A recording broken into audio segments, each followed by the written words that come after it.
النهارده هنتعلم ان شاء الله ازاي نلزق الشجر وازاي نلزق ورق الفضة او الذهب من غير طبعا ما يقشر او لونه يطفي. يلا بينا نشوف ازاي.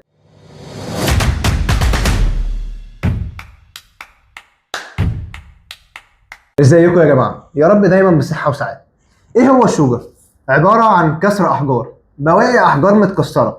في منه نوعين، المصري يبقى ده شكله، شكل الحبوب بتاعته كبيرة شوية زي ما انتم شايفين كده، لونه بيبقى غامق نوعا ما. تمام. بالنسبة للمستورد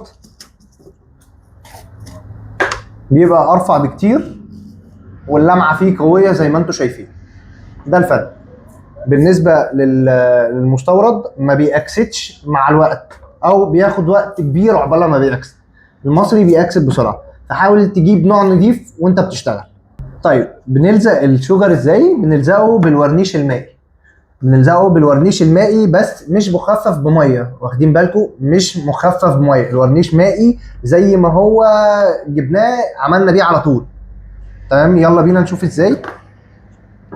معانا القطعه، طبعا احنا هنعمل شكل عشوائي مش حاجه معينه. الفرشه بتاعتنا، نحط طبقه من الورنيش على المكان اللي احنا عايزين نحط فيه الشجر.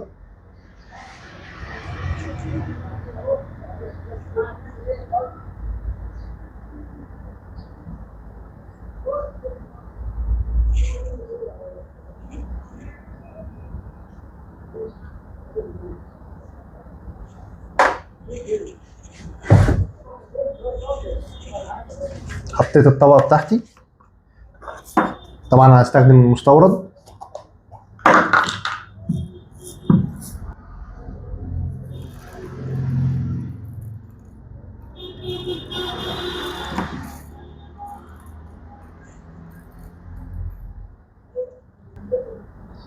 وابدا هنظبط مكانه كده بايدينا واحده واحده على المكان اللي احنا عايزينه بالظبط. ولو عايزين نرسم مكان ارفع بنستخدم فرشه ارفع من كده، على حسب انتوا عايزين ترسموا رسمه معينه ولا عايزين تعملوا خط بس. زي ما انتوا شايفين كده، سيبه ينشف. وهنا برضو هعمل كده خط برضو عليها.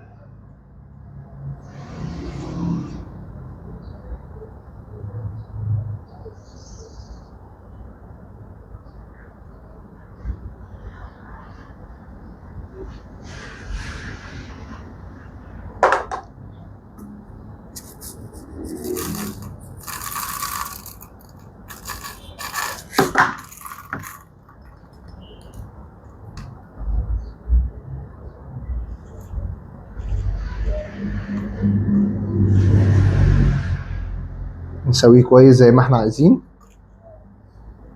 بشكله كده.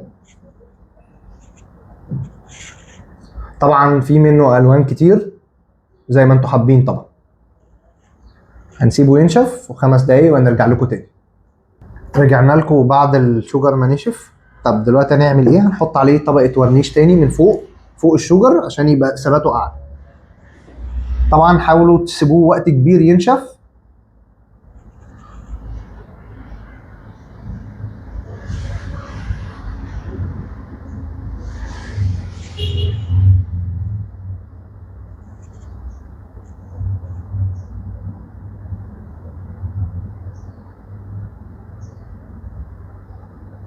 زي ما انتم شايفين كده، حط عليه طبقة تانية.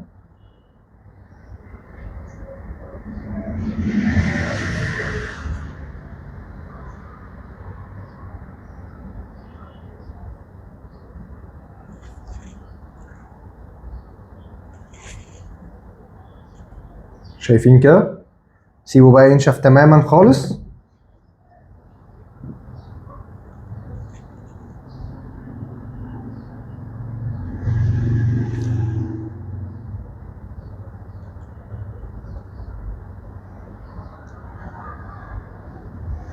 ما تقلقوش خالص من اللون الابيض بتاع الورنيش، اول ما هينشف هيقلب معانا شفاف ومش هيبقى باين. طيب في حاجة تاني ممكن نلزق بيها غير الورنيش؟ ممكن نلزق ببي 7000 ممكن نلزق بسوبر جلو، شايفين كده؟ ده كده طريقه لزق الشوجر. تاني حاجه معانا ورق الذهب او الفضه. بيتجاب منين؟ بيتجاب من عند بتوع خامات الهاند ميد او من عند المواد. قول له عايز ورق ذهب او ورق فضه، وطبعا في منه انواع كتير، في منه الايطالي والصيني وهكذا. ده بيبقى شكله بالنسبه للذهب، ده شكله. وبالنسبه للفضه برضو ده شكله. وطبعا زي ما قلنا في منه الوان كتير جدا. اللي احنا هنشتغل بيه النهارده ورق الذهب. برضو هنشتغل بيه بالورنيش، وبرضو زي ما قلنا في الشوجر مش مخفف بميه.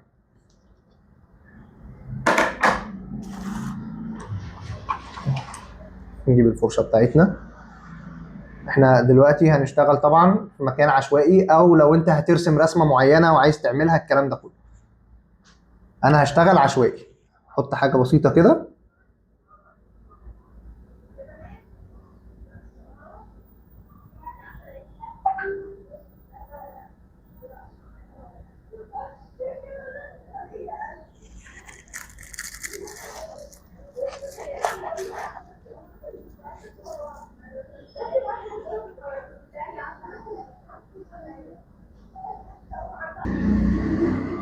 زي ما انتم شايفين كده حطيتها.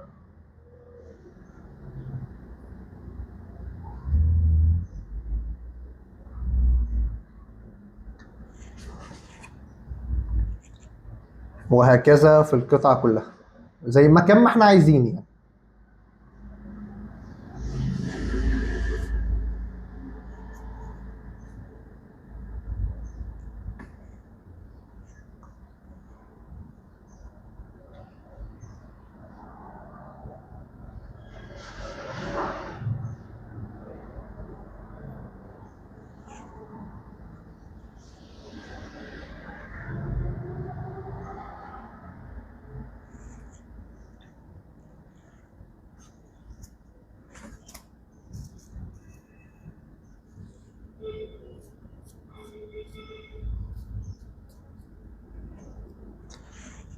لزقته. طبعا في زيادات، ده كله مش هشيل الزيادات دلوقتي خالص. تمام، هسيبها وهعمل القطعه التانيه.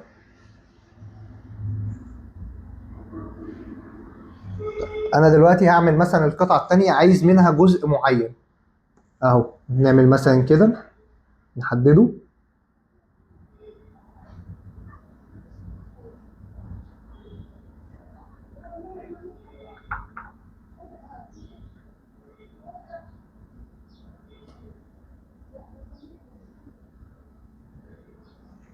هجيب الورق بتاعي،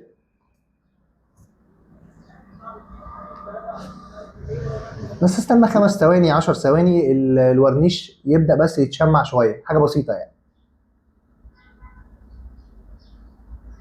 وابدأ احط الورق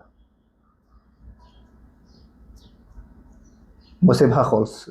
ما اقعدش اتك عليها كتير عشان ما يكرمش، وفي نفس الوقت ما تتقطعش. سيبها تنشف زي ما انتم شايفين كده. ننقل لمكان تاني.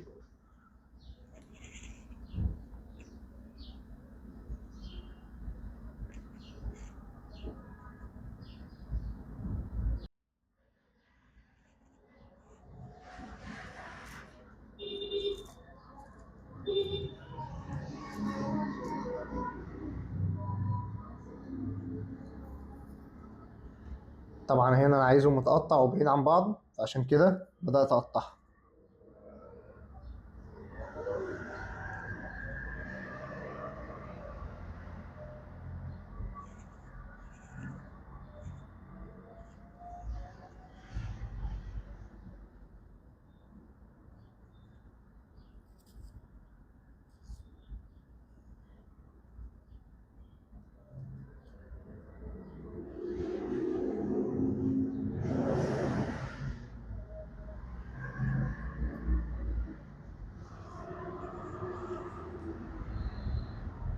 كده بيكون طريقته. تمام، برضو هنسيبهم ينشفوا 5 دقايق 10 دقايق، وهنيجي نشوف مع بعض بنشيل الزيادات ازاي. تمام. دلوقتي رجعنا لكم بعد ما ورق الدهب نشف. هنشيل دلوقتي الزيادات مع بعض. هنشيلها ازاي؟ هنجيب فرشة تكون ناعمة، واهم حاجة ما يكونش فيها مية خالص، تكون ناشفة تماما. نبدأ نمشيها، نشيل كل الزيادات.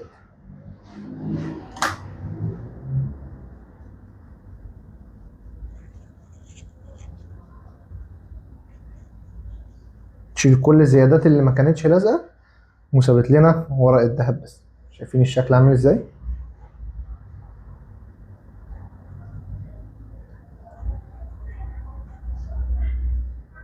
شكلها بقى عامل ازاي؟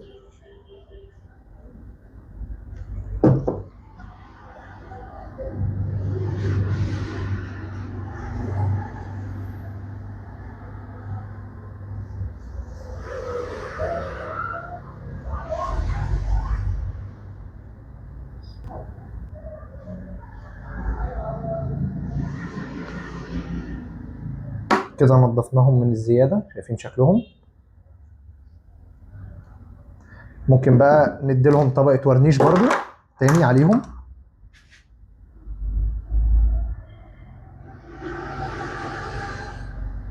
طبعا لو عايزين ندي القطعة كلها طبقة ورنيش مفيش مشكلة.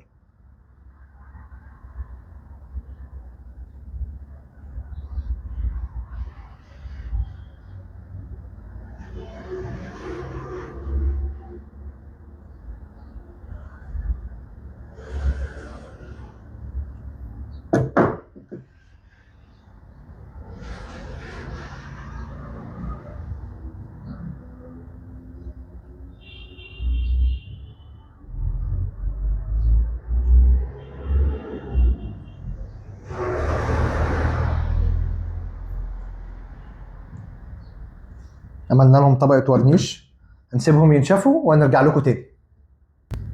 ورجعنا لكم تاني، هنوريكم الشوجر وورق الدهب بعد ما نشف تماما. ده شكله، ده نشف زي ما انتم شايفين كده، ثابت. طبعا كل ما نلزقه كويس واحدة واحدة يبقى ثابت اكتر من كده بكتير. وده ورق الدهب.